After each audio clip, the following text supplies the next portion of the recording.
presse appelée à s'éloigner des titres incendiaires et à contribuer à l'apaisement du climat social, une invite du premier responsable de l'autorité nationale de la presse.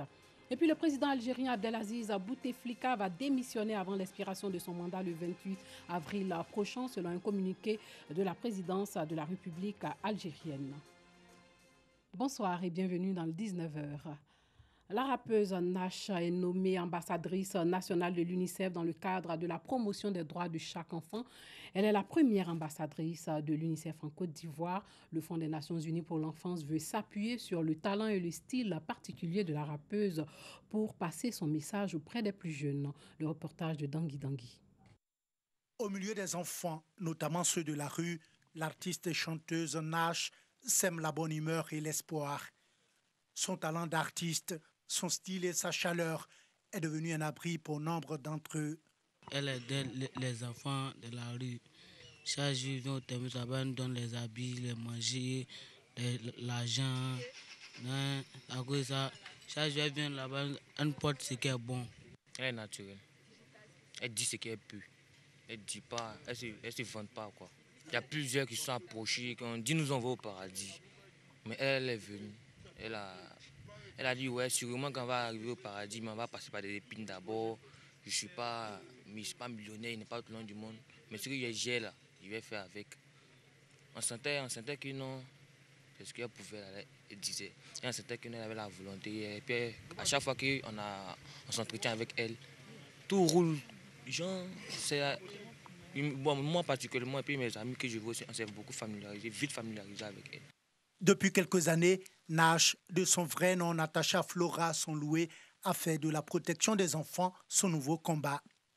Ses efforts sur ce front viennent d'ailleurs d'être reconnus et récompensés.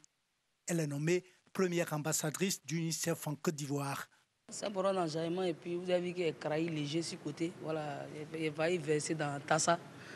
Comme créer la lagune des larmes, mais bon, voilà, c'est l'émotion changée. Juste pour dire que c'est un plaisir pour moi, c'est un honneur, comme c'est une grande responsabilité. Et je suis vraiment honoré d'avoir ce titre d'ambassadrice aujourd'hui. C'est un travail qui a été fait en amont.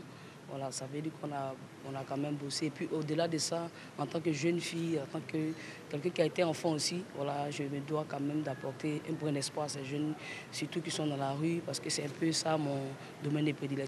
L'UNICEF entend s'appuyer sur les talents et les aptitudes de l'artiste chanteuse pour donner plus d'écho à son message, notamment au sein de la jeunesse ivoirienne.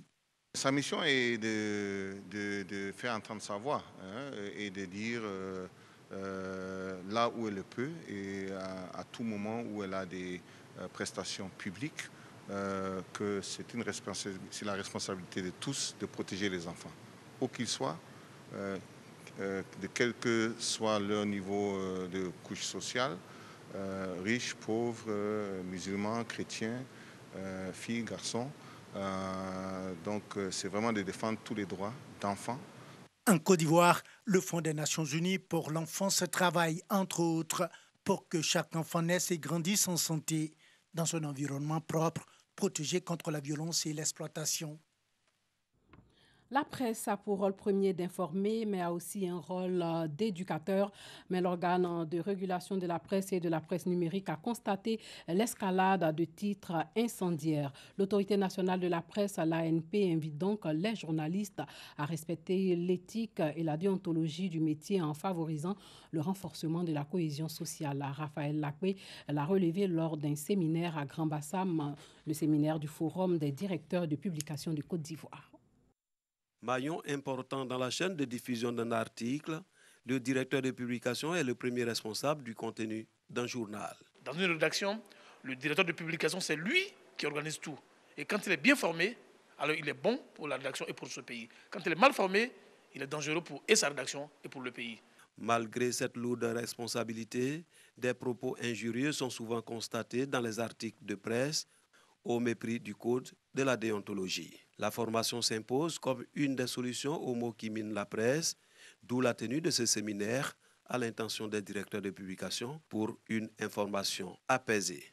Vous savez que nous sommes dans une période assez délicate et nous, directeurs de publication, nous qui sommes garants donc des lignes éditoriales, nous avons un rôle important à jouer dans le processus d'information.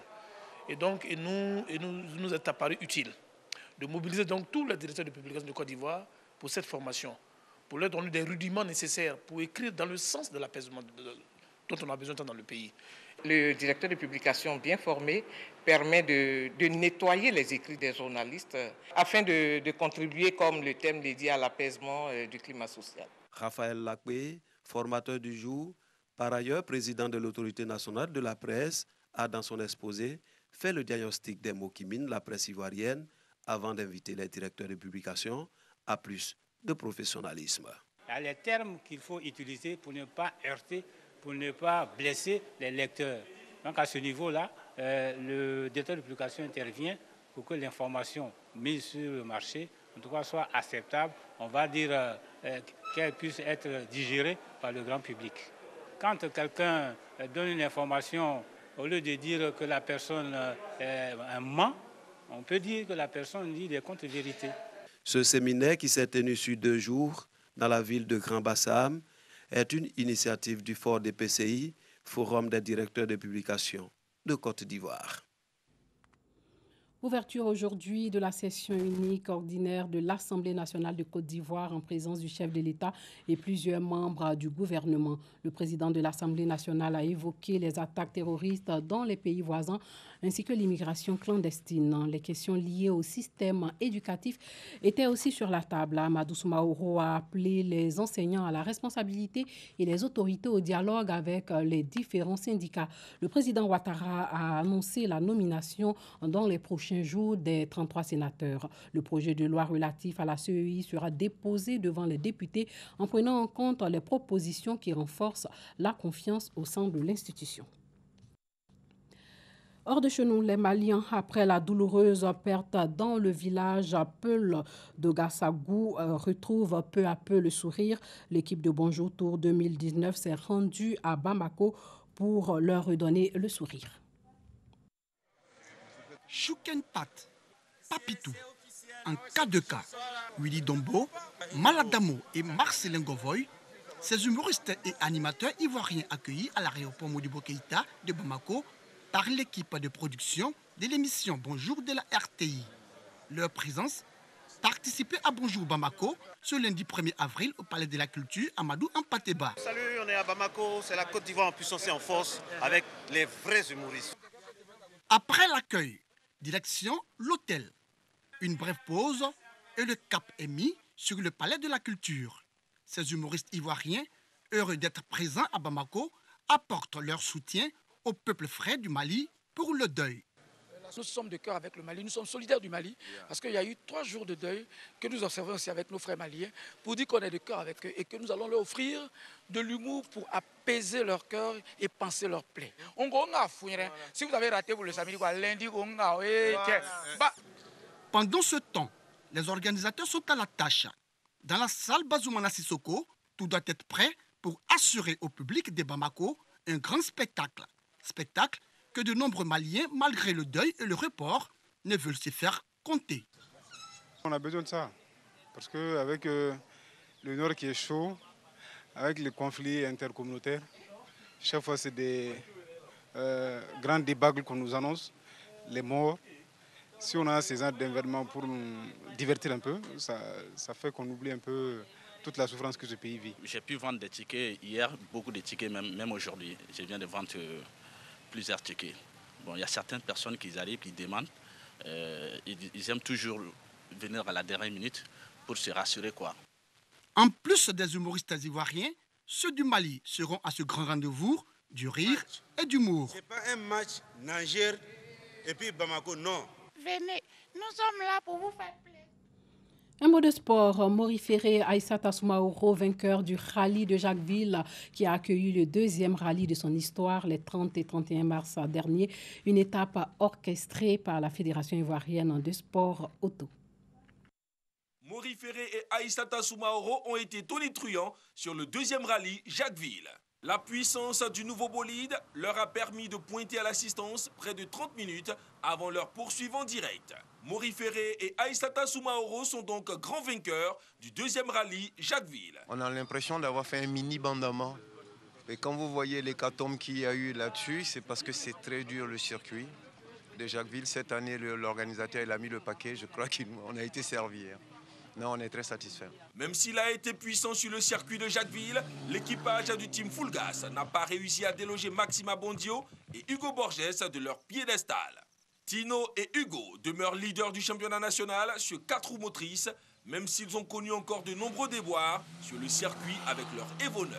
Au vu des 2 années et du sérieux dont les organisateurs ont fait montre, ça met le maire à l'aise pour inscrire au budget de l'année prochaine cet événement qui rehausse l'image de Jacquesville et qui apporte un plus-value à l'économie de Jacquesville. Nous souhaitons que chaque week-end et tous les jours, nos villes soient animées par nos fédérations sportives.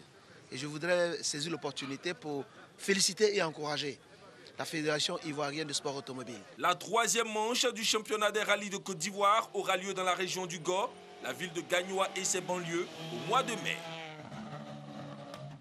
Après des semaines de contestation, la présidence d'Algérie annonce qu'Abdelaziz Bouteflika démissionnerait avant la fin de son mandat le 28 avril prochain. Auparavant, le président algérien prendra des mesures pour assurer la continuité du fonctionnement des institutions de l'État durant la période de transition. Ni la date de cette démission, ni les décisions importantes qui seront prises avant n'ont été précisées. Au pouvoir depuis 20 ans, le président Bouteflika est confronté depuis le 22 février dernier à une contestation massive et inédite réclamant son départ et celui de son entourage et plus largement celui du système au pouvoir. 25 ans après le génocide au Rwanda, le processus de réconciliation entre victimes et bourreaux reste lent mais pas impossible. Entre avril et juillet 1994, le génocide a fait 800 000 morts, essentiellement au sang des Tutsis. La commémoration des 25 ans du génocide au Rwanda, le 7 avril prochain, avant cette date, bourreaux et victimes sont sur le chemin de la réconciliation. L'accolade est longue et chaleureuse. Pascal et Jean Bosco se connaissent depuis 50 ans. Ils étaient ensemble à l'école, mais il y a 25 ans, leur amitié bascule. Pascal fait partie du groupe qui a assassiné le père de Jean Bosco lors du génocide au Rwanda. C'est une très bonne chose que nous soyons assis ensemble. D'autres devraient suivre notre exemple de se comprendre comme nous l'avons fait après le génocide. Après nous être pardonnés, notre relation est bien meilleure qu'avant. Je le vois aujourd'hui comme un de mes meilleurs amis, un de mes amis les plus proches.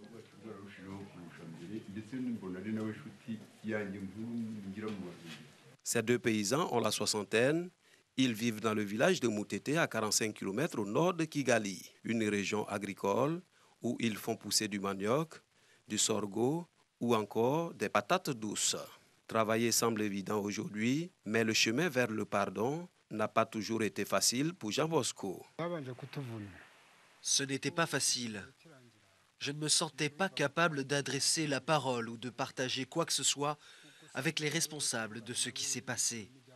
Mais avec le temps, avec la prière, le dialogue a été renoué petit à petit. Nous avons commencé à pardonner, à parler du pardon et à l'enseigner. En avril 1994, Moutete a payé le lourd tribut à la folie sanguinaire des miliciens Hutus. Plus de 1000 de ses habitants ont été tués.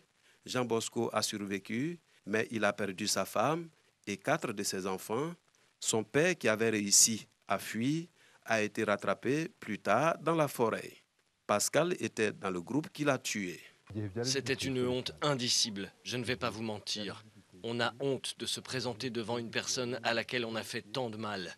On partageait tout avec Jean Bosco, on était en classe ensemble. Le fait que j'étais un de ceux qui a tué son père était un énorme problème. Et je ne l'accusais de rien en plus. C'est pour ça que c'était très difficile pour moi de l'admettre. Pascal a passé 18 années en prison après avoir été condamné par un tribunal populaire. Pour Jean Bosco, la reconstruction a été longue. Aujourd'hui, il est remarié et a eu 5 enfants. En France, la franco-sénégalaise Sibeth Ndiaye a été nommée secrétaire d'État porte-parole du gouvernement, ancienne conseillère presse d'Emmanuel Macron. Elle remplace Benjamin Griveaux, désormais candidat au municipal à Paris. Et puis en Ukraine, le comédien Volodymyr Zelensky est arrivé en tête du premier tour de l'élection présidentielle. Selon les premiers résultats des urnes, il dévance le chef de l'État sortant Petro Poroshenko et l'opposante Yulia Tymoshenko. Le candidat surprise a obtenu plus de 30% des voix selon un premier décompte. Il va affronter le président sortant Petro Poroshenko au second tour, arrivé second de ce premier tour avec plus de 16% des votes. Voilà, c'est tout pour ce soir. Portez-vous bien.